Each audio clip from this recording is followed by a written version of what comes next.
المتقين ولا عدوان إلا على الظالمين والصلاة والسلام على سيدنا محمد وعلى آله وأصحابه وأتباعه أجمعين أما بعد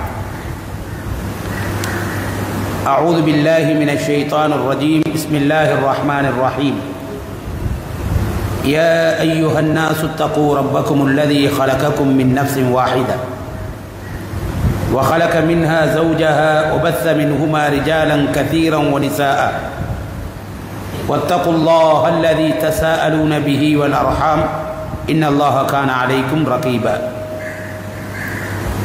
يا أيها الذين آمنوا اتقوا الله حق تقاته ولا تموتن إلا وأنتم مسلمون يا أيها الذين آمنوا اتقوا الله وقولوا قولا سديدا يصلح لكم أعمالكم ويغفر لكم ذنوبكم ومن يطع الله ورسوله فقد فاز فوزا عظيما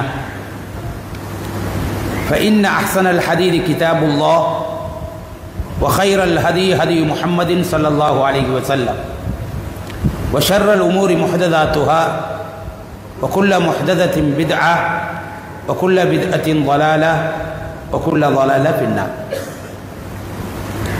சர்வ புகழும் புகழ்ச்சியும் எல்லாம் வல்ல அல்லாஹ் சுப்ஹானஹு வ தஆலாவுக்கே உரித்தாகட்டும். அல்ஹம்துலில்லாஹ். ஸலவாத்தும் ஸலாமும் இந்த உலகத்தில் அல்லாஹ்வுடைய கட்டளைகளை நிலைநாட்டுவதற்காக அனுப்பப்பட்ட அனைத்து நபிமார்கள் மீதும் ரசூல்மார்கள் மீதும், குறிப்பாக நமது நாயகம் முஹம்மது ஸல்லல்லாஹு அலைஹி வஸல்லம் அன்னவர்கள் மீதும், அன்னவர்களுடைய வாழ்க்கையை அணு அணுவாக எடுத்து நடந்த சஹாபா பெருமக்கள், தாபியீங்கள், தபு தாபியீங்கள், கியாம நாள் வரை அந்த நபியுடைய வாழ்க்கையை பின்பற்றி வாழுகின்ற அனைத்து நெல்லடியார்கள் மீதும், குறிப்பாக நம் அனைவர்கள் மீதும் அல்லாஹ்வுடைய கருணையும் ஸலவாத்தும் ஸலாமும் உண்டாகுவதாக என வேண்டிக் கொண்டதன் பின்பு, அன்புக்குரிய இஸ்லாமிய சகோதரர்களே, புனிதமான ஜும்மாவுடைய கடமையை நிறைவேற்றுவதற்காக நாம் எல்லாம் பள்ளிவாயிலில் குழுவியிருக்கின்றோம். இந்த ஒன்று கூடலின் போது எத்தகைய குர்ஆனிய வசனங்களையும் நபிகள் நாயகம் ஸல்லல்லாஹு அலைஹி வஸல்லம் அவர்களுடைய வாழ்க்கை வழிமுறைகளையும் சுன்னாக்களையும் நமக்கு படிக்க கிடைக்கின்றதோ அது அனைத்தும் என்னுடைய வாழ்க்கையிலும் உங்களுடைய வாழ்க்கையிலும் பிரதிபலிக்க வேண்டும் என்ற அந்த பிரார்த்தனையோடு எனது உரையை ஆரம்பம் செய்கின்றேன். அன்புக்குரிய இஸ்லாமிய சகோதரர்களே, ரமலானுடைய மாதத்தை அடைந்து அதை பிரியாவிடை செய்கின்ற அந்த கால பகுதியில் நாம் இருக்கின்றோம். நாம் ஒவ்வொருவரும் யோசிக்க வேண்டியது, இந்த ரமலான் நம்மை அடைந்தது, இந்த ரமலான் நம்மை விட்டு இப்போது பிரிய போகிறது. அல்லாஹ்விடம் என்னை பற்றி இந்த ரமலான் எப்படி எடுத்து வைக்க போகிறது? நபி ஸல்லல்லாஹு அலைஹி வஸல்லம் அவர்கள் சொன்னார்கள், நாளை மறுமையிலே அல்லாஹ்விடத்தில் நாம் செய்யக்கூடிய வணக்கங்களில் மிக முக்கியமாக 2 வணக்கங்கள் அல்லாஹ்விடத்திலே சண்டையிட்டு மனிதனுக்கு சுவர்க்கத்தை பெற்றுக் கொடுக்கும், அவனுக்கு ஷஃபாத் செய்யும். அதில் ஒன்றுதான் நாம் வைத்திருக்கக்கூடிய இந்த நோன்பாக இருக்கிறது. இந்த நோன்பு அல்லாஹ்விடத்திலே சொல்ல போகிறது, இந்த அடியான் என்னை ஏற்றுக்கொண்டு என்னை நோற்றுக்கொண்டு அவன் எல்லா விதமான தியாகங்களையும் செய்தான். பகல் காலங்களில் அவன் ஆசாபாசங்களை கட்டுப்படுத்தினான், அவன் சாப்பாடு உணவுகளை குடிபானங்களை கட்டுப்படுத்தினான், அவனை நான் தடுத்து வைத்திருந்தேன். ஆகவே இந்த அடியானுக்கு நீ சுவர்க்கத்தை கொடுத்தே ஆக வேண்டும் என்று அல்லாஹ்விடத்திலே சிபாரிசு செய்கிறது. அல்லாஹு தஆலா அந்த சிபாரிசை ஏற்றுக்கொள்ளுகிறான். ஆகவே அன்புக்குரிய இஸ்லாமிய சகோதரர்களே, நரக விடுதலை பெறுவதற்கு மிக முக்கியமான ஒரு சந்தர்ப்பமாக ரமலானுடைய இந்த மாதம் இருக்கிறது. இந்த மாதத்தில் குர்ஆனும் அப்படியான ஒரு அல்லாஹ்விடத்திலே நமக்காக வேண்டி பரிந்துரை செய்யக்கூடிய ஒன்றாகத்தான் இருக்கிறது. ரமலானில் தான் குர்ஆனும் இறங்கப்பட்டது. ஆகவே அந்த 2 நோன்பும் இந்த குர்ஆனும் அல்லாஹ்விடத்திலே பரிந்துரை செய்து எப்படியாவது சொர்க்கத்தை பெற்றுக் கொடுக்கும். இந்த இரண்டையும் சரியாக புரிந்து கொண்டு செயல்படாதவர்களுக்கு எதிராக நிச்சயமாக அல் குர்ஆனும் சுன்னாவும், இந்த அல் குர்ஆனும் இந்த நோன்பும் அல்லாஹ்விடத்திலே நரகத்தை பெற்றுக் கொடுப்பதற்கு வாதிடும் என்று நபிகள் நாயகம் ஸல்லல்லாஹு அலைஹி வஸல்லம் அவர்கள் சொன்னார்கள். ஆகவே சகோதரர்களே, இந்த ஹதீதுகளுக்கு ஏற்ப நாம் சிந்திக்க வேண்டும். இந்த ரமலானில் குர்ஆனை எப்படி நான் வைத்திருந்தேன், நான் என்ன பாடம் படித்தேன், இந்த ரமலானில் இந்த நோன்பு எனக்கு நரக விடுதலையை பெற்று தந்து சுவர்க்கத்துக்குரியவனாக என்னை ஆக்கிவிடுமா இல்லையா, என்னை பற்றி அல்லாஹ்விடத்தில் நல்லதை சொல்ல போகிறதா அல்லது மோசமான ஒரு அறிமுகத்தை கொடுக்க போகிறதா என்பதை நானும் நீங்களும் சிந்திக்க கடமைப்பட்டிருக்கின்றோம். இந்த ரமலானில் நல்ல பல வணக்கங்களை நாங்கள் செய்தோம். அந்த வணக்கங்களை நாம் ரமலானோடு மூடிவிடக்கூடாது, ரமலானோடு முடித்துவிடக்கூடாது. அல்லாஹு தாலா நமக்கு இந்த ரமலானுடைய தத்துவத்தை சொல்லுகிற போது லஅல்லக்கும் தத்தகூன், நீங்கள் தக்வா உள்ளவர்களாக இருக்க வேண்டும், மாற வேண்டும் என்பதற்காக வேண்டிதான் ரமலான் நோன்பு உங்களுக்கு கடமையாக்கப்பட்டது என்று அல்லாஹ் சொல்லுகிறான். இந்த தக்வா நம்மிடத்திலே ஏற்பட்டிருந்தால் அந்த தக்வா எப்படி இருக்க வேண்டும்? நபி ஸல்லல்லாஹு அலைஹி வஸல்லம் அவர்கள் வேறொரு சந்தர்ப்பத்திலே 3 சாரார்களை நமக்கு உதாரணமாக சொல்லி காட்டுகிறார்கள். 3 பேர்கள் பயணம் போகிறார்கள். அந்த 3 பேர்களும் பயணம் போகிற போது கடுமையான மழை பெய்கிறது. ஒரு குகைக்குள் போய் அடைந்து கொள்ளுகிறார்கள். அப்படியே என்ன செய்கிறது, பாறாங்கல் ஒன்று வந்து அந்த குகை வாசலை அடைத்து விடுகிறது. அவர்களால் எதுவும் செய்ய முடியவில்லை. இப்போது நமது கெதி முடிய போகிறது என்று அவர்கள் யோசிக்கிறார்கள். இருந்தாலும் நாங்கள் மிக தூய்மையோடு மிக துல்லியமாக அல்லாஹ்வுக்காக வேண்டி இஹ்லாஸோடு செய்த சில வணக்கங்களை சொல்லி அல்லாஹ்விடத்திலே நாம் பிரார்த்தித்து பார்ப்போம் என்று அவர்கள் யோசித்து அவர்கள் செய்த வணக்கங்களில் மிக துல்லியமான 3 வணக்கங்களை 3 பேர்களும் எடுக்கிறார்கள். ஒருவர் அல்லாஹ்விடத்திலே துஆ செய்கிறார், யா அல்லாஹ், எனக்கு ஒரு சாச்சாவின் மகள் இருந்தாள். நான் ஒரு பணக்காரனாக நல்ல முறையில் வசதியோடு இருந்தேன், நீ தந்த வசதிகளை வைத்து. அவள் கடுமையாக கஷ்டப்பட்டாள். அவள் வேறு அழகானவளாக இருந்தாள். அவளை அடைய வேண்டும் என்று பல்வேறு முயற்சிகளை செய்தேன். அவள் எனக்கு இடம் தரவில்லை. இருந்தாலும் அவளுடைய வறுமை உச்சகட்டத்தை அடைந்து ஒரு நாள் அவள் என்னிடம் வந்தால் உதவி கேட்டு எப்படியோ அவளை இணக்கப்பாட்டுக்கு கொண்டு வந்து வைத்தேன். அவளை ஏற்றுக்கொள்ள வைத்து என் பக்கம் சார வைத்து விட்டேன்.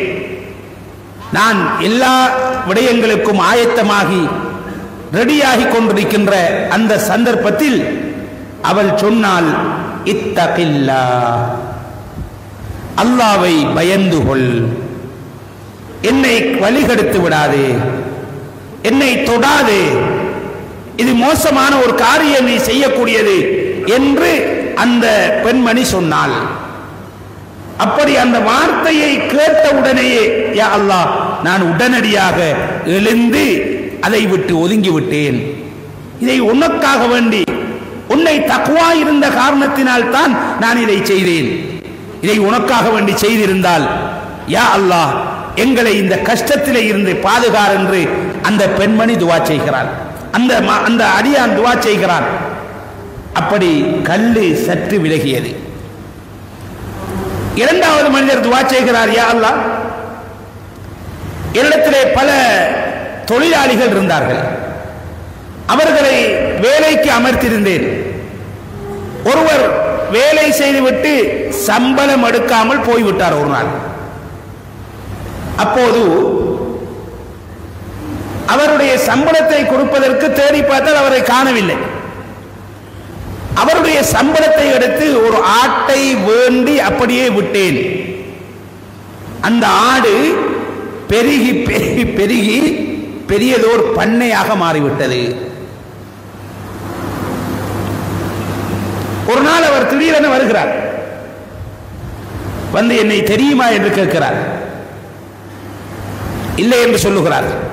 நான் உங்களிடத்திலே வேலை செய்துவிட்டு சம்பளம் எடுக்காமல் போன மனிதர், கஷ்டமாக இருக்கிறது, எனக்கு சம்பளத்தை தாருங்கள் என்று கேட்டபோது அவர் சொன்னார், அதோ வந்தாயிருக்கிற ஆட்டு பண்ணை எல்லாம் உனக்குரியது, உன்னுடைய சம்பளம் தான் எடுத்து செல் என்று சொன்னார். அவர் சொல்லுகிறார், இல்லை, பரிகாசம் செய்யாமல் என்னுடைய சம்பளத்தை தாருங்கள். அவர் அதன் பிறகு விஷயத்தை சொல்லுகிறார், நீ உன்னுடைய சம்பளத்தை விட்டு சென்று விட்டாய், அதை இன்வெஸ்ட் பண்ணித்தான் இவ்வளவு ஆடுகள் உனக்கு வந்திருக்கிறது, அது உனக்குரியதுதான், நீ எடுத்து செல் என்று அவர் சொன்னார். சொல்லிவிட்டு அவர் சொல்லுகிறார், யா அல்லாஹ், நான் இதை உனக்கு பயந்துதான் இதை செய்தேன், உனக்காக வேண்டிதான் செய்தேன். இதை உனக்காக வேண்டி நான் செய்திருந்தால், உன்னை அஞ்சி செய்திருந்தால் எனக்கு இதிலே இருந்து விடுதலை தா என்று சொல்ல அந்த கல்லை இன்னும் சற்று அகன்றது. மூன்றாவது மனிதர் துஆ செய்கிறார், யா அல்லாஹ், நான் எனக்கு பெற்றோர்கள் இருந்தார்கள், அந்த பெற்றோர்கள் சாப்பிடாமல் நானோ என்னுடைய பிள்ளைகளோ யாருமே சாப்பிட மாட்டார்கள், அவர்களுக்கு கொடுத்து விட்டுத்தான் அனைத்தும், அதன் பின்னாடிதான் நாங்கள் எதையும் செய்வோம். ஒரு நாள் பால் கறந்து கொண்டு வருகிற போது என்னுடைய பெற்றோர்கள் தூங்கிவிட்டார்கள், அவர்களை எழுப்பக்கூடாது என்று நான் அப்படியே தலைமாட்டில் அந்த பாலோடு நின்று கொண்டிருந்தேன். அவர்கள் முழித்த பிறகுதான், எழுந்த பிறகுதான் அவர்களுக்கு கொடுத்துவிட்டு எனது பிள்ளைகளுக்கும் நாங்களும் குடித்தோம்.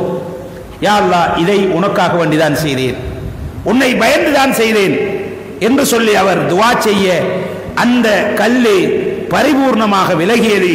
மூன்று பேருடைய அந்த துஆவின் காரணமாக, அவர்கள் செய்த நல்ல அமலின் காரணமாக அந்த கஷ்டத்திலே இருந்து அவர்களுக்கு விடுதலை கிடைத்தது. இப்படியான தக்வாவை நமக்கு அதை ஏற்படுத்த வேண்டும். இந்த ரமலான் நம்மிடத்தில் இப்படியான ஒரு பக்குவத்தை ஏற்படுத்தியிருக்க வேண்டும். பாவச் செயல்களை விடுவதில் இந்த பக்குவம் வர வேண்டும். அந்த விபச்சாரத்தை விட்டது போன்று. ஏன் எத்தனையோ சஹாபாக்கள் பாவத்திலே இருந்து விடுதலை பெற்றார்கள், தங்களையே அழித்துக் கொண்டார்கள். சில சஹாபாக்கள் விபச்சாரத்தை செய்துவிட்டு ரசூலுல்லாஹ்விடத்திலே வந்து என்னை அடித்துக் கொள்ளுங்கள் என்று சொல்லி தண்டனை வேண்டியவர்கள் எத்தனை பேர்கள். இவர்களை இப்படி செய்ய வைத்தது எது? நாளை மறுமையிலே அல்லாஹ்வுக்கு முன்னால் குற்றவாளியாக நான் நிற்கக்கூடாது, ரப்புக்கு முன்னால் தூய்மையான எண்ணத்தோடு நிற்க வேண்டும், பரிசுத்தமானவனாக நிற்க வேண்டும் என்ற அந்த உணர்வுதான் அவர்களை இப்படி மாற்றியது. இந்த ரமலானும் நமக்கு இப்படியான ஒரு பக்குவத்தை ஏற்படுத்துமாக இருந்தால் உண்மையாகவே இந்த ரமலான் நம்மிடத்திலே உழைத்திருக்கிறது. இந்த ரமலானை நாம் சரியாக பயன்படுத்தியிருக்கின்றோம் என்பதை நாங்கள் விளங்கிக் கொள்ளலாம். இந்த ரமலானுக்காக வேண்டி எத்தனை பேர்கள் எத்தனை பாவச் செயல்களை விடுவார்கள். பெருநாள் ஆரம்பித்த உடனேயே அத்துணை பாவச் செயல்களும் மீள ஆரம்பிக்கப்படும். டிவியை மூடி வைத்திருந்தவர்கள், பாவங்களை செய்யாமல் இருந்தவர்கள், புறம் பேசாமல் இருந்தவர்கள், கோல் செல்லாமல் இருந்தவர்கள், களவாடாமல் இருந்தவர்கள், பொய் சொல்லாமல் இருந்தவர்கள், இந்த ரமலானுக்காக வேண்டிய அத்தனை விடயங்களையும் விட்டு வைத்திருந்தார்கள்.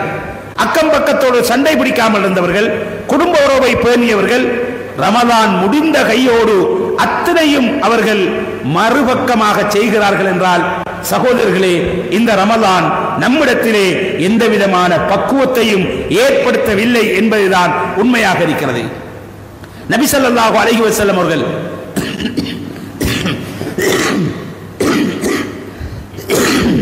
இன்னும் ஒரு ஹதீஸிலே நமக்கு வழங்கப்படுத்துகிறார்கள். முன் சென்ற சமூகத்தில் இரண்டு மனிதர்கள் காணி வியாபாரம் பண்ணினார்கள். ஒருவர் தன்னுடைய காணியை மற்றவருக்கு விற்கிறார். அவர் காணியை வேண்டியவர் என்ன செய்கிறார்? அப்படியே அந்த காணியை துப்புரவுபடுத்தி குழி வெட்டி கொண்டு போகிறார். குழி வெட்டி கொண்டு போகிற போது அதுக்குள் இருந்து புதையல் கண்டெடுக்கப்படுகிறது. அந்த காணி உரியவர் வேண்டியவர் அதை தூக்கி கொண்டு வித்தவரிடம் வருகிறார்.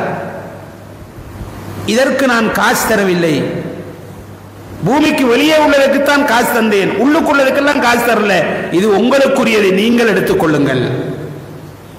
அவர் சொன்னார், நான் பூமியை விற்றால் அது அனைத்தும் உங்களுக்குரியதுதான், எனக்கு சொந்தமல்ல, நான் அதை எடுக்க மாட்டேன் என்று இரண்டு பேர்களும் பிடாப்பிடியாக நிற்கிறார்கள்.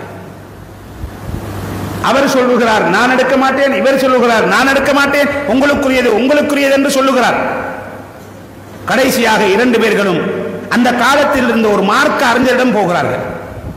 போய் இந்த விஷயத்தை முறைப்பாடு செய்கிறார்கள். அவர் சொன்னார், நீங்கள் விரும்பியவர்கள் யாருமே எடுக்கலாம், பரவாயில்லை, ஆனால் வேண்டியவருக்கு சொந்தமானதுதான், அதை நீங்கள் இனாமாக கொடுத்தால் நீங்களும் எடுக்கலாம் என்று அவர் சொன்ன போது அவர்கள் யாரும் எடுக்கவில்லை. கடைசியாக ஒரு முடிவுக்கு வருகிறார். உங்க இரண்டு பேர்களுக்கும் பிள்ளை இருக்கிறதா? ஒருவருக்கு ஆண் குழந்தை, இன்னொருவருக்கு பெண் குழந்தை. அந்த இரண்டு பேர்களுக்கும் திருமணம் முடித்து கொடுத்து விட்டு அந்த புதையலை அந்த இரண்டு பேர்களுடைய பெயர்களும் எழுதி கொடுக்கப்படுகிறது. அவர்களிடத்தில் இருந்த பக்குவத்தை பாருங்கள். ஹராமாக நான் உழைக்க கூடாது, ஹராம் என்னிலே சேர்ந்து விடக்கூடாது, ஹராமாய் சாப்பிட்ட உடம்பு நரகத்திற்கே ஏற்றமானது, சுவர்க்கத்துக்கு ஏற்றமானது இல்லை என்ற அந்த உணர்வு அவர்களிடத்தில் இருந்த காரணத்தினால் அவர்கள் ஆளால் என்ன செய்தார்கள், எனக்குரியதல்ல உனக்குரியது என்று மாறி மாறி பேசிய அந்த வரலாறுகளை பார்க்கிறோம். இன்று என்ன செய்கிறோம்? புதையல் என்கின்ற பெயரிலே நாங்கள் என்ன செய்கிறோம்? அடுத்தவனுடைய காணியிலே எல்லாம் போய் தோண்டுகிறோம். அதற்கு அனுமதி கிடையாது. உங்களுடைய சொந்தமான காணியில் உங்களுக்கு ஏதாவது கிடைத்தால் அதை நீங்கள் என்ன செய்யலாம்? பயன்படுத்திக் கொள்ளலாம். மற்றவர்களுடைய காணிகளில் போய் தோண்டுவது, களவாக தோண்டுவது, அப்படி செய்வது அதற்கெல்லாம் அனுமதி கிடையாது. ஆகவே சகோதரர்களே, இன்று மற்றவனுடைய காணிகளுக்கு எவ்வளவு சண்டை பிடிக்கிறோம். மற்றவர்களுக்கு பக்கத்திலே வளவுகள் இருக்கின்ற போது நாம் வேலி கட்டினால், அடையாளப்படுத்தினால் அவர்களுடைய காணியிலே இருந்து ஒரு அடியை கூட சேர்த்துக் கொள்ளுகிறோம். அல்லாஹ்வுடைய தூதர் சொன்னார்கள், எவனொருவன் இந்த பூமியிலே ஒரு சாணளவு அதிகரித்துக் கொண்டாலும் அபகரித்துக் கொண்டாலும் மறுமையிலே 7 பூமிகளும் அவனுடைய கழுத்தில் மாலையாக அணிவிக்கப்படும் என்று அல்லாஹ்வுடைய தூதர் சொன்னார். அப்ப எவ்வளவு பயங்கரமானது! இந்த ஹராத்தை நாம் பேணுகிறோமா? வியாபாரம் செய்கிற போது ஹராம் ஹலால் பேணிக் கொள்ளுகிறோமா? நபி ஸல்லல்லாஹு அலைஹி வஸல்லம் அவர்கள் தன்னுடைய மகன் சின்ன பிள்ளை ஹசன் ஹுசைன் அவர்கள் ஜகாத்து பொருளுக்கு வந்த பேரிச்சம்பழத்தை எடுத்து சாப்பிட்டுக் கொண்டிருக்கிறார்கள். இந்த நேரத்தில் அல்லாஹ்வுடைய தூதர், இது ஹராம், சாப்பிடாதீர்கள், நபியுடைய குடும்பம் ஜகாத்தை சாப்பிட முடியாது என்று சொல்லி அல்லாஹ்வுடைய தூதர் அந்த வாயில் விரலை விட்டு வெளியே எடுத்து எறிந்தார்கள் என்ற வரலாறுகளை பார்க்கிறோம். ஹராம் ஹலால் அப்படி பேண வேண்டும். இந்த ரமலான் ஹராம் ஹலாலை நமக்கு அப்படி படிப்பினையாக பாடமாக புகட்டி இருந்தால் நிச்சயமாக இந்த ரமலான் நம்மிடத்திலே வேலை செய்திருக்கிறது, உழைத்திருக்கிறது என்பது அர்த்தம். நபி ஸல்லல்லாஹு அலைஹி வஸல்லம் அவர்கள் இப்படி ஏராளமான சம்பவங்களை நீங்கள் பார்க்கலாம். அபூ தஹ்தா என்ற நபித்தோழர், அவர் அல்லாஹ் தஆலா சுவர்க்கத்திலே ஒரு வீட்டை கட்டுகிறான், மரங்களை தருகிறான் என்ற அந்த வசனம் இறங்கிய போது அல்லாஹ்வுடைய தூதரிடம் வந்து, எனக்கு சொந்தமான, எனக்கு பல தோட்டங்கள் இருக்கிறது, அதிலே ஒரு தோட்டம், அதிலே 600க்கும் மேற்பட்ட பேரிச்ச மரங்கள் உள்ள தோட்டம் இருக்கிறது, அதை நான் தர்மம் செய்கிறேன், நீங்கள் இதை ஏழைகளுக்கு கொடுத்து விடுங்கள் என்று அல்லாஹ்வுடைய தூதர் சொல்லுகிறார். அது இன்னும் ஒரு ரிவாயத்திலே வருகிறது. எப்படி என்றால், ஒருவரோடு உள்ள அந்த புணக்கின் போது அவருக்கு கொடுத்து விட்டு அவர் அந்த வளவை இவருக்கு வேண்டி கொடுக்கிறார். இப்படி சொல்லிவிட்டு வீட்டே வருகிறார். வீட்டே வந்து அவர் அந்த தோட்டத்துக்குள் தான் பிள்ளை குட்டியோடு வசிக்கிறார். வெளியே நின்று கொண்டு சொல்லுகிறார், யா உம்ம தஹ்தா உஹ்ருஜி, உம்மு தஹ்தாவே வெளியாகுங்கள், வெளியே வாருங்கள், ஏன் அப்படி அழைக்கிறீர்கள்? அந்த தோட்டத்தை அல்லாஹ்வுக்காக வேண்டி, சுவர்க்கத்துக்காக வேண்டி நான் வித்து விட்டேன் என்று சொல்லுகிறார். அந்த பெண்மணி என்ன சொல்லுகிறார்? அப்படியா, ரபிஹத் திஜாரத்துக், உங்களுடைய வியாபாரம் நஷ்டம் அடையவில்லை, லாபம் அடைந்து விட்டது, மிக பரக்கத்தான வியாபாரம் செய்திருக்கின்றீர்கள் என்று சொல்லிவிட்டு பிள்ளைகளை தேடி பார்த்தால் அந்த சின்ன பிள்ளை, அவர்களுக்கு சொந்தமான சின்ன பிள்ளை அந்த தோட்டத்திலே பேரிச்சம்பழங்களை சாப்பிட்டுக் கொண்டிருக்கிறது, விழுந்து கிடந்த பேரிச்சம்பழங்களை. ஓடி போய் அந்த பெண்மணி சொல்லுகிறார், மகனே, இதை வாப்பா கொடுத்து விட்டார், நமக்கு சொந்தம் கிடையாது, நாம் வெளியாக வேண்டும். அந்த மகனுடைய வாய்க்குள் விரலை விட்டு என்ன செய்கிறார் என்றால் அந்த பேர்ச்சம்பளத்தை வெளியே கிள்ளி எறிகிறார். ஆகவே சகோதரர்களே, இப்படியான நிலையில் நமக்கு இந்த தக்வாவை இந்த ரமலான் ஏற்படுத்த வேண்டும். ஹராம் சாப்பிடக்கூடாது, ஹலால் தான் நாம் வாழ வேண்டும். இப்படி எல்லா விடயங்களிலும் கவர்மெண்ட் ஜாப் செய்யக்கூடியவர்கள், மாஸ்டர்மார், பிரின்சிபல்மார், என்னென்ன ஜப்புகள் நீங்க செய்கின்றீர்களோ உங்களுடைய அந்த பாட நேரங்களில், அந்த டியூட்டி நேரங்களில் சரியாக நீங்கள் நடந்து கொள்ளாமல் சம்பளம் எடுத்தால் அது ஹராமானது. அதை சரியாக நீங்கள் செய்தால் அது ஹலாலானது. நீங்கள் தீர்மானித்துக் கொள்ள வேண்டும். நான் வியாபாரத்திலே மட்டும்தான் ஹராம் ஹலால் பெறுவதல்ல, நாம் செய்யக்கூடிய ஒவ்வொரு தொழிலும் வியாபாரம் ஹராம் ஹலால் பெற வேண்டும். படிப்பித்தாலும் சரி, குர்ஆனை ஓதி கொடுத்தாலும் சரி, நாங்கள் ஒரு இடத்திலே தொழிலாளியாக வேலை செய்தாலும் சரி, என்ன செய்தாலும், எந்த இடத்தில் வேலை செய்தாலும் அவைகளில் ஹராம் ஹலால் பேணக்கூடியவர்களாக நாம் இருந்து கொண்டால் நிச்சயமாக இந்த ரமலான் நமக்கு பல பக்குவங்களை ஏற்படுத்தியிருக்கிறது என்பது ஆதாரமாக இருக்கிறது. இந்த ரமலான் நமக்கு உலகத்திலே உலக மோகத்தை நமக்கு ஏற்படுத்திவிடக் கூடாது. சயீத் இப்னு ஆமிர் ரலியல்லாஹு அன்ஹு அவர்கள் ஹிம்ஸுடைய மிக முக்கியமான ஒரு பொறுப்புதாரியாக இருக்கிறார்கள். உமர் ரலியல்லாஹுடைய ஆட்சி காலத்திலே அவர் அந்த ஹிம்ஸ் பகுதிக்கு கவர்னராக நியமிக்கப்படுகிறார். நியமிக்கப்பட்ட பிறகு என்ன நடக்கிறது? அந்த ஊரிலேயே ஒரு குழு ஹலீஃபா உமர் ரலியல்லாஹு அவர்களை வந்து சந்திக்கிறது. ஹிம்ஸ் பகுதியிலே இருந்து ஹலீஃபா உமரை சந்திக்க வருகிறார்கள். சந்திக்க வந்து அவர்கள் பேசிக் கொண்டிருக்கின்ற போது அங்குள்ள வறுமை நிலைகளை சொல்லுகிறார்கள். அப்போது அந்த குழுவிடம் உமர் இப்னு கத்தாப் ரலியல்லாஹு அன்ஹு அவர்கள் கேட்கின்றார்கள், அப்படி என்றால் உங்களுடைய அந்த ஹிம்ஸ் பகுதியிலே உள்ள ஏழைகளுடைய லிஸ்டுகளை தாருங்கள், நேம் லிஸ்டை தாருங்கள் என்று கேட்கிறார். உடனடியாக அவர்கள் அப்படியே எழுதி கொடுக்கிறார்கள். எழுதி கொடுக்கின்ற போது அந்த இடத்திலேயே முதலாவது ஏழை என்று பதிவு செய்யப்பட்டவர் யார்? சயீத் இப்னு ஆமிர். இதற்கிடையில் இவர் யார்? இவர் ஹலீஃபா, அதாவது கவர்னராக இருக்கிறார், அந்த ஊருடைய தலைவராக இருக்கிறார். அவர் வேண்டியதை எப்படியும் செய்யலாம் என்ற லெவலிலே இருக்கக்கூடியவர். அப்போது கேட்கின்றார் ஹலீஃபா உமர் இப்னு கத்தாப் ரலியல்லாஹு அன்ஹு அவர்கள், ஒபன் சயீத் இப்னு ஆமிர். சயீத் இப்னு ஆமிர் என்றால் யார் அது? அப்போது அவர்கள் சொல்லுகிறார்கள், எங்களுடைய தலைவர், எங்களுக்கு நியமிக்கப்பட்ட தலைவர். அவர் மாறி கேட்கிறார், அமீருக்கும் ஃபகீர், உங்களுடைய தலைவர் ஏழையாக இருக்கிறாரா? பல நாட்கள் சாப்பிட்டா என்று அவர் கேட்டபோது ஆம் என்று சொன்னபோது அங்கு கொடுக்கப்பட்ட ஒவ்வொரு பேர் லிஸ்டுக்கும் அவர் ஒவ்வொரு பொதியை தயாரித்து கொடுக்கின்றார். இது சயீத் இப்னு ஆமிருக்கு என்று கொண்டு போய் கொடுங்கள் என்று சொல்லுகிறார். அப்படியே அந்த பொதிகளை சுமந்து கொண்டு இங்கே வருகிறார்கள். வந்து சயீத் இப்னு ஆமிரிடம் கொடுத்துத்தானே பங்கு வைக்க வேண்டும். அங்கே கொடுக்கப்படுகிறது. அவர்கள் இது ஏழைகளுக்கு என்று சொல்லிவிட்டு, இது உங்களுக்குரிய பொதி, ஹலீஃபா உமர் இப்னு கத்தாப் ரலியல்லாஹு அன்ஹு அவர்கள் உங்களுக்கு தந்தது என்று சொன்னபோது அவர் சொல்லுகிறார், இன்னா லில்லாஹி வ இன்னா இலைஹி ராஜிஊன். அப்படி சொன்னபோது மனைவி பார்க்கிறார். மனைவி பார்க்கிறார், என்ன இன்னா லில்லாஹ் சொல்லுகிறார்? மௌத்தா போய்த்தாங்களோ யாரும்? அது ஹலீஃபாவிடத்தில் வந்த ஆக்கள் தான் வந்திருக்கு. அப்ப ஹலீஃபா மௌத்தா போய்த்தாரோ என்று அவர்கள் நினைத்து, ஏன் அப்படி சொல்லுகிறீர்கள்? கலீஃபா மரணம் அடைந்து விட்டாரா என்று கேட்டபோது, இல்லை, அதை விட பயங்கரமான ஒன்று நம்மை வந்து அடைந்து விட்டது. என்ன அது? நமது ஆகிராவை, மறுமை வாழ்க்கையை துளைத்து விடக்கூடிய உலகம் வந்து விட்டது. இதற்கிடையில அங்க என்ன பெரிய குவியலா? அது அன்றைக்கு சாப்பிடுற மாதிரி கிடைச்ச ஒரு சின்ன தொகை தான். அதை என்ன சொல்லுகிறார்? மறுமை வாழ்க்கையை தொலைத்து விடக்கூடிய உலகம் நம்மை நுழைந்து விட்டது என்று சொன்னபோது அந்த மனைவி என்ன சொல்லுகிறார் என்றால், அப்படி என்றால் அதை தூக்கி கடாசி விடுங்கள், மறுமைதான் நமக்கு வேண்டும், இந்த உலகம் வேண்டாம் என்று அப்படி என்ன செய்கிறார்கள்? அந்த பக்குவத்தை பாருங்கள். இன்று நாம் உலகம் உலகம் என்று தொழுகை இல்லாமல், நோன்பு இல்லாமல், இபாதத்துகள் இல்லாமல், பல ஹராம் ஹலால்களை பேணாமல் உழைத்துக் கொண்டிருக்கக்கூடிய, உலகத்துக்காக வேண்டி வாழ்ந்து கொண்டிருக்கக்கூடிய நாம் இந்த சம்பவத்தில் இருந்து மிகப்பெரிய பாடத்தை படிக்க வேண்டியவர்களாக இருக்கிறோம் என்பது நாம் விளங்க வேண்டிய செய்தியாக இருக்கிறது. ஆகவே சகோதரர்களே,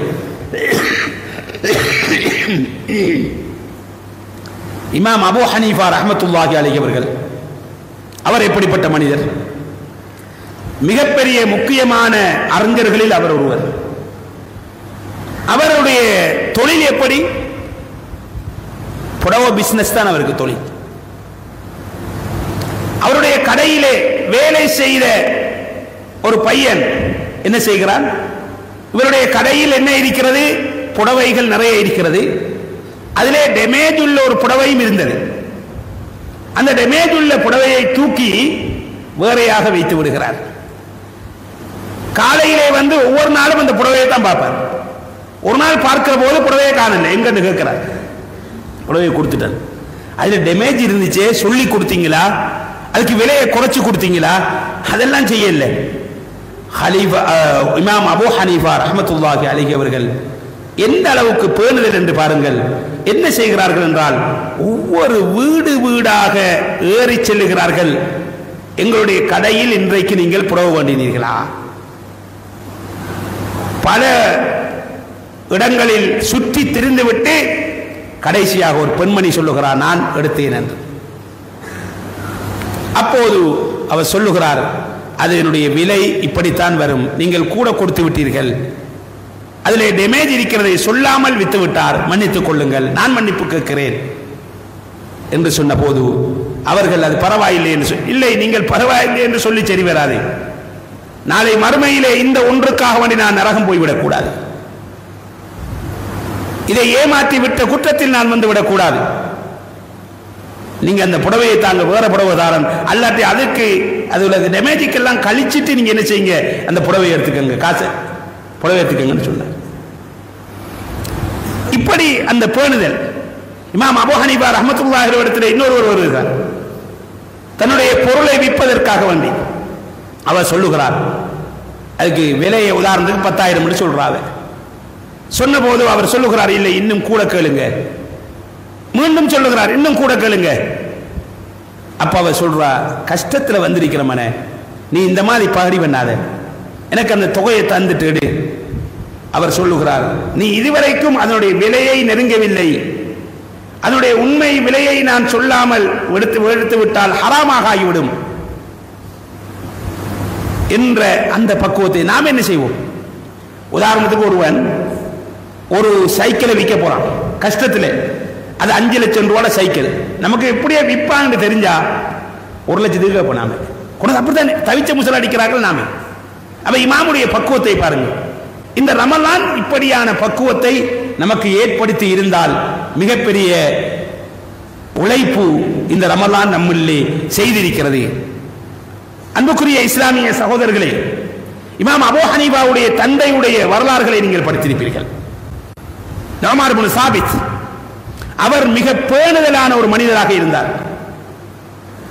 ஹராம் ஹலால் பேணுவதில் அப்படி ஒரு உச்சகட்டம். ஒரு நாள் அவர் பயணிக்கிறார். பயணிக்கின்ற போது என்ன நடக்கிறது? கடும் பசியாக இருக்கிறது. ஒரு தோட்டத்துக்கு பக்கத்தால் போகிற போது அந்த தோட்டத்திலே இருந்து ஒரு கனியை எடுத்து சாப்பிட்டு விட்டார். சாப்பிட்டு கொண்டு பசி தீர்ந்த பிறகு இப்போது பார்க்கிறார், நாம் அனுமதி இல்லாமல் சாப்பிட்டு விட்டோமே, மன்னிப்பு கோர வேண்டுமே, ஹலாலாக்க வேண்டுமே. தோட்டத்துக்குள் நுழைகிறார். நுழைந்து சொல்லுகிறார், இப்படி சாப்பிட்டு விட்டேன், என்னை மன்னித்து ஹலால் சொல்லிவிடுங்கள்.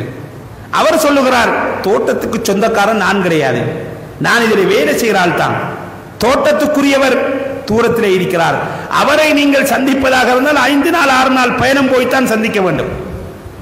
பரவாயில்லை, அவரை நான் சந்திக்கிறேன், இடத்தை சொல்லுங்கள் என்று அங்க போய் சந்திக்கிறார். சந்திச்ச உடனே என்ன விஷயம் கேட்கிறார். இப்படித்தான் ஒரு நாள் பயணம் போகும்போது இப்படி சாப்பிட்ட ஒரு பழத்தை அனுமதி இல்லாம சாப்பிட்றீங்க, என்னை மன்னிச்சுக்கங்க, ஹலால் சொல்லுங்க என்று அவர் கேட்டபோது அவர் சொல்லுகிறார், உன்னை நான் மன்னிக்க முடியாது, ஹலால் தரமாட்டேன். அப்போது கெஞ்சுகிறார், ஹலால் தாருங்கள், நீங்கள் ஹலால் சொல்லவில்லை என்றால் நரகத்துக்குத்தான் எனது உடல் தகுதியானதாக ஆகிவிடும், நரக நெருப்பை தாங்க முடியாது என்று அவர்கள் அப்படி கெஞ்சுகிறார்கள். அப்போது அவர் சொல்லுகிறார், ஒரு கண்டிஷன் இருக்கிறது, உனக்கு ஹலால் தருகிறேன், நீ என்ன செய்ய வேண்டும் என்றால் அந்த ஹலால் சொல்லுவதாக இருந்தால் எனது மகளை திருமணம் செய்ய வேண்டும். அவர் பார்க்கிறார், மகளை திருமணம் செய்யறது பரவாயில்ல, ஏற்றுக்கொள்வோம், ஓம் பிரச்சனை இல்லை செய்யறேன் என்று சொல்றார். இதுக்கிடையில் அவர் சொல்றாரு, நான் உங்களோட தோட்டத்தில் வேலை செஞ்சாவது அதை ஹலால் ஆகிக்கொள்றேன், எத்தனை வருஷம் என்றாலும் சொல்லுங்க வேலை செய்யறேன்னு சொல்றார். அவர் இவருடைய அந்த தன்மையை விளங்கிக் கொண்டு அவர் ஒரு இஸ்டிக்கான ஆர்டர் போடுகிறார், என்னிடத்திலே ஒரு மகள் இருக்கிறது, அதை திருமணம் செய்தால் உனக்கு ஹலால் கிடைக்கும். அப்ப ஹலால் பெறுவதற்காக வேண்டி அப்ப அவர் திரும்ப கேட்கிறாரு, கல்யாணம் முடிக்கிறது ஏற்றுக்கொண்டீங்க, புள்ளட தராதரத்தை கேட்கலையே, நீங்க பிள்ளையை பத்தி நான் உங்களுக்கு இன்ட்ரோடியூஸ் பண்ணணும், சொல்லணும், என் மகளுடைய தரத்தை நீங்க கேளுங்க. 2 காலும் செப்பாளி, கண் குருடு, வாய் பேச இயலாது, காது செவிடு, கை சொத்தி, இதான் இந்த புள்ளை. இப்ப அவர் பார்க்கிறார், இந்த பிள்ளையை திருமணம் செய்யறதா நரகத்துக்கு நுழைகிறதா?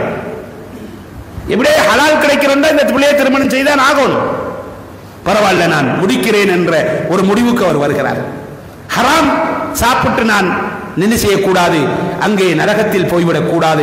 அந்த நரகத்தை அவ்வளவு பயந்தார்கள், அந்த நரக வேதனை கடுமையானது, அதை தாங்க முடியாது ஒருத்தரால். அப்போது திருமணம் முடித்து கொடுக்கப்படுகிறது. இவரை வரவேற்பதற்காக வேண்டி அந்த பெண் எழுந்து நிற்கிறாள், மனைவி. ஆச்சரியமாக பார்க்கிறார், என்ன இது அவர் சொன்னதுக்கு மாற்றமாக இருக்கிறது. சலாம் சொல்லுகிறார், அதுவும் ஊமைங்கிறத காட்டுது. கையை பிடித்து முசாபகா செய்கிறார். நாம வந்தத்தை கண்டு அவர் எழும்புறார். உடனடியாக அவர் கேட்கிறார், யோசிக்கிறார், மாறி வந்துட்டோமோ பேசின பிள்ளையை விட்டு போட்டு. அப்போது மனைவிடத்திலே கேட்கிறார், உங்களுடைய தந்தை இப்படியெல்லாம் சொன்னார் உங்களை பற்றி, ஆனா மாற்றமாக இருக்கிறது, என்ன காரணம்? அப்போது அவர் சொன்னார், இதுவரை எனது இந்த நாக்கினால் வாயினால் ஹராத்தை சாப்பிட்டது கிடையாது, ஹராமான பேச்சுகளை நான் பேசியது கிடையாது, அதனால் தான் எனது தந்தை ஊமை என்று சொன்னார். இதுவரை என்னுடைய இந்த காதுகளால் செவிப்புலன்களால் ஒரு ஹராமான விடயங்களை கேட்டது கிடையாது, இசை கேட்டது கிடையாது. இந்த கைகளால் ஹலாலானதை தவிர வேறொன்றையும் தொட்டது கிடையாது. இந்த கால்கள், இந்த கால்களால் ஹராத்துக்காக வேண்டி நடந்து சென்றது கிடையாது. இந்த கண்களால் ஹராத்தை பார்த்தது கிடையாது.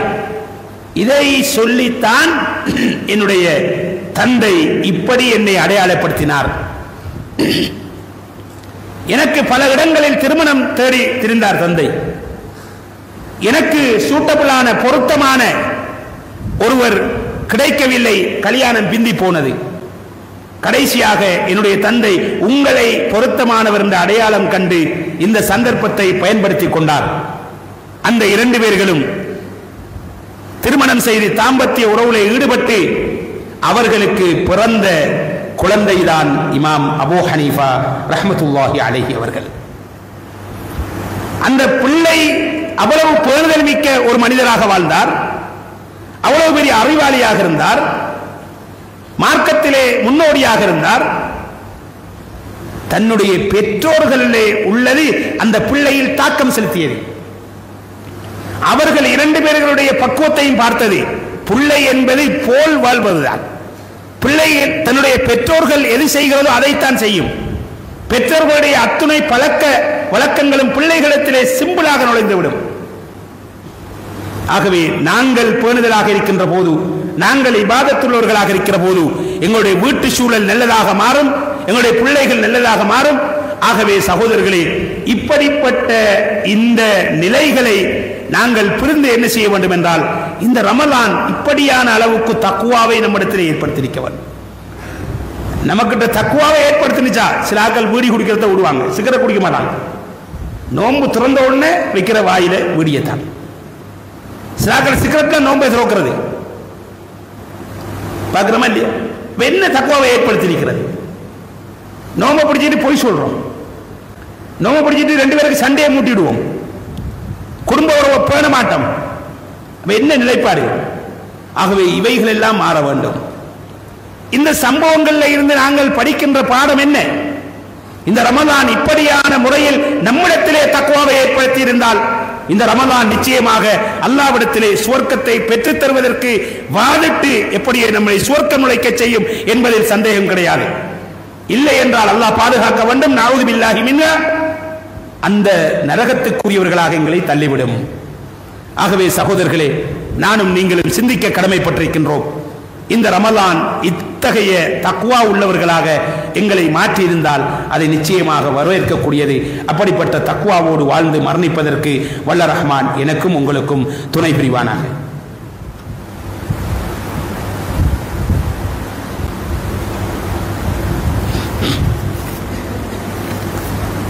அல்ஹம்துலில்லாஹி ரப்பில் ஆலமீன் வல் ஆகிபத்து லில் முத்தகீன் ولا عدوان إلا على الظالمين والصلاة والسلام على سيدنا محمد وعلى آله وأصحابه وأتباعه أجمعين أما بعد. அன்புக்குரிய இஸ்லாமிய சகோதரர்களே, இந்த ரமலானில் தொழுகைகளில் நாங்கள் பேணுதலாக இருந்தோம், பாவச் செயல்களில் விளைவதில் பேணுதலாக இருந்தோம், தர்மம் செய்வதில் ஆர்வங்களை காட்டினோம், குர்ஆன் ஓதுவதில் படிப்பதில் ஆர்வங்களை காட்டினோம், மார்க்கத்தை படிப்பதில் ஆர்வம் காட்டினோம். ஆகவே இந்த விடயங்கள் அனைத்திலும் நாங்கள் ரமலானுக்கு பிறகும் என்ன செய்ய வேண்டும் என்றால் அதை தொடர்ச்சியாக செய்ய வேண்டும். அல்லாஹ்வுடைய தூதர் சொல்லுகிறார்கள், எப்படி சொல்லுகிறார்கள்?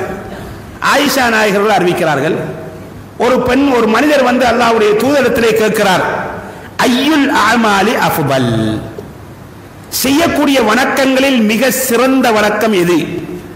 செய்யக்கூடிய வணக்கங்களில் அல்லாஹ்வுக்கு ரொம்ப விருப்பமான வணக்கம் எது? அல்லாஹ்வுடைய தூதர் சொன்னார்கள், நீங்கள் செய்யக்கூடிய வணக்கம் கொஞ்சமாக இருந்தாலும் அதை நிரந்தரமாக நீங்கள் செய்ய வேண்டும், தொடர்ச்சியாக செய்ய வேண்டும், சீசனோடு முடித்து விடக்கூடாது, அந்த காலத்தோடு குறிப்பிட்ட நாட்களோடு முடித்து விடக்கூடாது. ரசூல் ஸல்லல்லாஹு அலைஹி வஸல்லம் அவர்கள் ரமலானுடைய காலத்தில் தொழுத அந்த 11 ரக்காத்துகளையும் ரமலானுக்கு அல்லாத வேற காலங்களிலும் தொழுதிருக்கிறார்கள். சஹாபாக்கள் அப்படி அறிவிக்கிறார்கள். அப்ப ரமலானிலும் ரமலான் அல்லாத காலங்களிலும் அந்த 11 ரக்காத்தை கண்டினியூவாக தொழுவார்கள். ஆகவே இரவு தொழுகையில் ஆர்வம் காட்டிய நாம் ரமலானுக்கு பிறகும் ஆக குறைந்தபட்சம் ஒரு 3 ரக்காத்தாவது நாங்கள் தொழக்கூடியவர்களாக இருக்க வேண்டும். ஆக குறைந்தபட்சம் உங்களுக்கு 11 தொழுகை இருந்தால் தொழுங்க, உங்களுக்கு 7 தொழுகை இருந்தால் தொழுங்க, பிரச்சனை இல்லை. ஆக குறைந்தபட்சம் ஒவ்வொரு நாளும் ஒரு 3 ரக்காத்தையிலும் தொழக்கூடியவர்களாக நாங்கள் இருக்க வேண்டும் என்பதை இந்த ஹதீசுகள் சொல்லுகிறது. நபி ஸல்லல்லாஹு அலைஹி வஸல்லம் அவர்கள் ஆயிஷா நாயகிட்ட வருகிறார். ஒரு பெண்மணி அங்கே இருக்கிறார். அப்போது அல்லாஹ்வுடைய தூதர் கேட்கின்றார்கள், யார் இந்த பெண்மணி? அப்போது ஸல்லல்லாஹு அலைஹி வஸல்லம் அவர்களுக்கு ஆயிஷா நாயகிகள் சொல்லுகிறார்கள், இன்ன என்று சொல்லிவிட்டு அவன் நல்ல தொழுகையாளி, நோம்பல நல்லா பிடிக்கிறது அப்படின்னு ரசூல் ஸல்லல்லாஹு அலைஹி வஸல்லம் சொல்லப்படுகிறது. அல்லாஹ்வுடைய தூதர் அந்த பெண்மணிடத்திலே சொல்லுகிறார்கள், அப்படி நீங்கள் செய்தால் அந்த வணக்கங்களை தொடர்ச்சியாக செய்து கொள்ளுங்கள், அதுதான் அல்லாஹ்வுக்கு ரொம்ப விருப்பமானது, அதுதான் சுவர்க்கத்தை பெற்றுத் தருவதற்கு மிக ஏற்றமான ஒரு வணக்கம் என்று அல்லாஹ்வுடைய தூதர் அங்கே சொல்லுவதை பார்க்கிறோம். அன்புக்குரிய இஸ்லாமிய சகோதரர்களே, எந்த அளவுக்கு என்றால் நபி ஸல்லல்லாஹு அலைஹி வஸல்லம் அவர்கள் இரவையில் வளமையாக குர்ஆனை ஓதுவார்கள். இப்படி ஓதிக்கொண்டு இருக்கிற நேரத்தில் சில இரவுகளில் குர்ஆனை ஓத முடியாமல் போய்விட்டால், நோய் காரணமாக அல்ல வேறு வேறு வேலைப்படுக்கல் காரணமாக, அல்லாஹ்வுடைய தூதர் என்ன செய்வார்கள் என்றால் அந்த குர்ஆனை என்ன செய்வார்கள், சுபஹு தொழுகைக்கும் லுஹர் தொழுகைக்கும் இடையிலே அவர்கள் ஓதி முடித்துக் கொள்வார்கள். அவர்கள் ஓத வேண்டிய அதை ஓதிக்கொள்வார்கள்.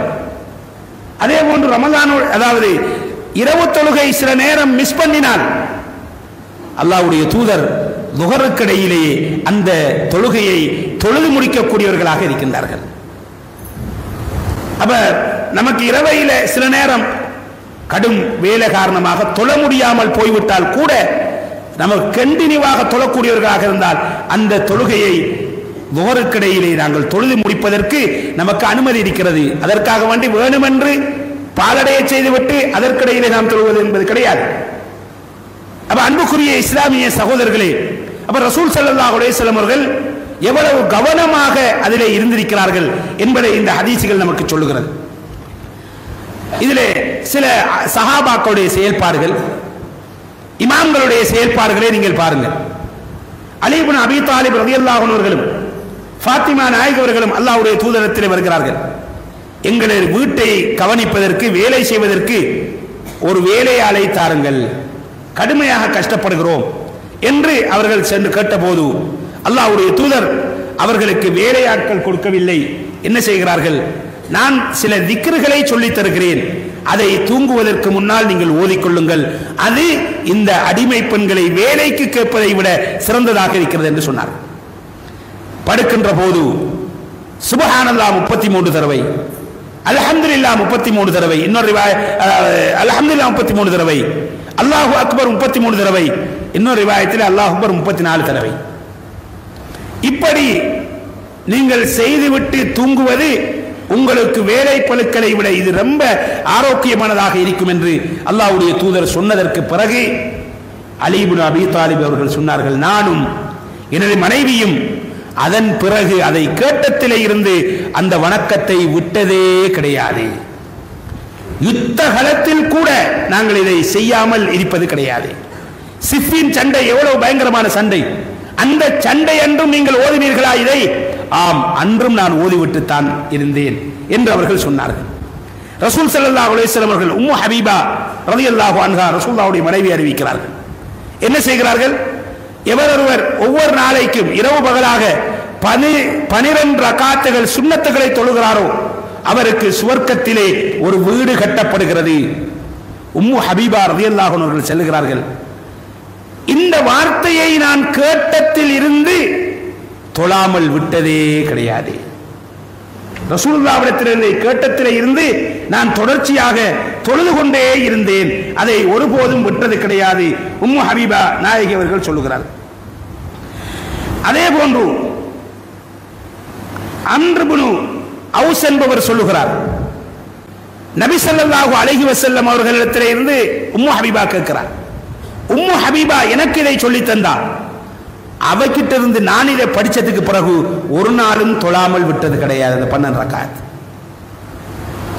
அதே போன்று அம்பசா சொல்லுகிறார், அம்பசா என்பவர் சொல்லுகிறார், அம்ர் இப்னு அவுஸிடத்திலே இருந்து நான் படித்தேன் இந்த ஹதீஸை, அதை படித்ததிலே இருந்து நான் விட்டதே கிடையாது, தொடர்ச்சியாக இதை ஓதினேன். சாலிம் என்ற ஒரு மனிதர் சொல்லுகிறார், அம்பசாவிடமிருந்து இதை நான் படித்தேன், நோமார் இப்னு சாலிம், அவர் எப்போது அவரிடத்திலே இருந்த ஹதீஸை படித்தேனோ நான் அன்றிலிருந்து தொழாமல் விட்டதே கிடையாது. ஆகவே இந்த ஹதீஸுகள், இந்த சம்பவங்கள் தொடர்ச்சியாக ஒரு வணக்கத்தை செய்ய வேண்டும் என்பதை இந்த விடயங்கள் நமக்கு வலியுறுத்துகிறது. நபி ஸல்லல்லாஹு அலைஹி வஸல்லம் அவர்கள் ஒருமுறை தொழுது கொண்டிருக்கின்றார்கள், தொழுவித்துக் கொண்டிருக்கின்றார்கள். ஒரு நபித்தோழர் என்ன செய்கிறார்? சமி அல்லாஹு லிமன் ஹமிதா சொன்ன பிறகு ரப்பனா வலக்கல் ஹம்து என்று நாங்கள் சொல்லுவோம். இன்னும் 2 துஆக்கள் இருக்கிறது. ஒருவர் அல்லாஹு அக்பர் கபீரா வல்ஹம்துலில்லாஹி கதீரா வ சுப்ஹானல்லாஹி புக்ரத்தம் வ அஸீலா. இந்த துஆவை அவர் ஓதுகிறார்.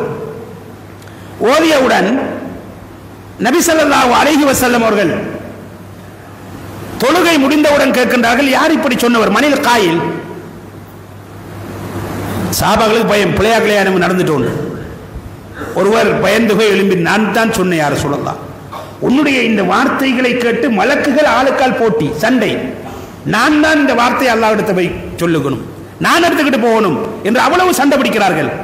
என்ன வார்த்தை என்று அல்லாஹ்வுடைய தூதர் இதை சொன்ன போது, இந்த வார்த்தையை கேட்ட உடனேயே, நீ மொழிந்த உடனேயே வானத்துடைய, அதாவது சுவர்க்கத்துடைய 8 கதவுகளும் திறக்கப்பட்டு விட்டது. அந்த சுவர்க்கத்தை, இந்த வார்த்தைகளை உள்வாங்குவதற்காக. ஆகவே சகோதரர்களே, அப்போது அல்லாஹ்வுடைய தூதர் என்ன செய்கிறார்? இதை சொன்ன பிறகு ஒரு நபித்தோழர் சொல்லுகிறார், இப்னு உமர், அப்துல்லா இப்னு உமர், இந்த வார்த்தையை நான் அந்த சபையில் எப்போது கேட்டேனோ அன்றையிலிருந்து நான் அந்த சமி அல்லாஹு லிமன் ஹமிதாவுக்கு பிறகு இதை மொழியாமல் விட்டதே கிடையாது. ரசூல் ஸல்லல்லாஹு அலைஹி வஸல்லம் ஒரு நாள் கேட்கின்றார்கள், ஆதம் பிலால் ரலியல்லாஹு அன்ஹு அவர்கள் அவரை பார்த்து கேட்கின்றார்கள், சுவர்க்கத்திலே உங்களுடைய செருப்பு சத்தம் கேட்கிறதே, என்ன பிரத்யேகமான அமல் செய்தீர்கள்?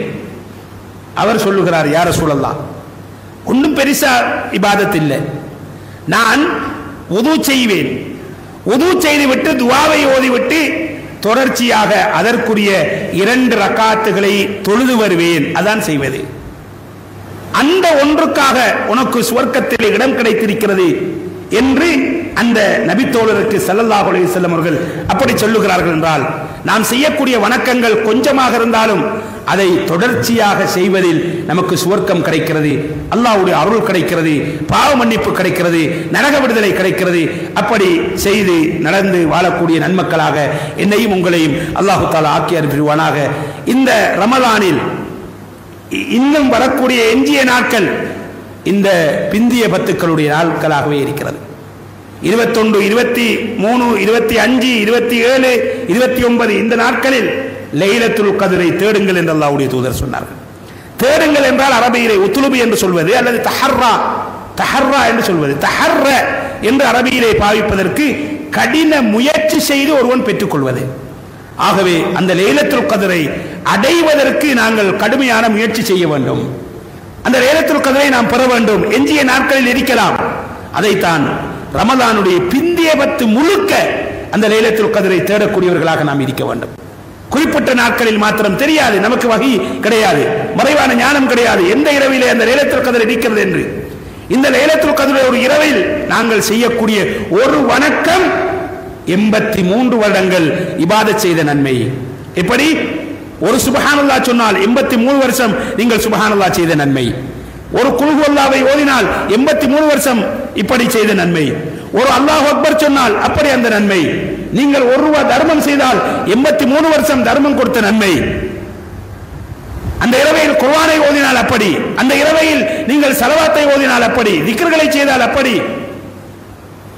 எந்த அளவுக்கு இமாம்கள் இந்த லைலத்துல் கத்ருடைய இரவுகளை அடைந்து கொள்வதற்காக என்ன செய்வார்கள்? பிந்திய அந்த இரவுகளை அடைந்து கொள்வதற்காக வேண்டி மகரிபுடைய தொழுகையிலே இருந்து அவர்கள் சுபஹு வரைக்கும் அதை அடைவதற்காக வேண்டி பல திக்ர்களை குர்ஆன்களை ஓதி தொழுகைகளை தொழுது இப்படி செய்து கொண்டே இருப்பார்கள். இந்த நாளையில் நாங்கள் என்ன செய்ய வேண்டும் என்றால் எங்களுடைய தர்மங்களை செய்ய வேண்டும். அப்படி செய்தால் 83 வருடம் தர்மம் செய்த நன்மை. 5 ரூபாய் காசை நீங்க கொடுத்தா 85 ரூபாய் கொடுத்த நன்மை வரும். இதிலே ஆக முக்கியமாக ரசூல் ஸல்லல்லாஹு அலைஹி வஸல்லம் அவர்கள் சொன்னார்கள், நரகத்திலே அதிகமாக பெண்கள் வேதனை செய்யப்படுவதை பார்த்தேன். அதற்கு தீர்வு அவர்கள் என்ன செய்து கொள்ளட்டும்? தர்மம் செய்யட்டும். தர்மம் நாம் மட்டும் கொடுப்பது கிடையாது. பெண்கள், எங்களுடைய தாய், எங்களுடைய மனைவி, எங்களுடைய பிள்ளைகள் எல்லோருக்கும் நாங்கள் என்ன செய்ய வேண்டும் என்றால் காசை கொடுத்து தர்மம் செய்ய சொல்ல வேண்டும். அவர்களை நரகத்தை விட்டு விடுதலை செய்ய வேண்டும். நாம் மாத்திரம் தர்மம் செய்து சரி வராது.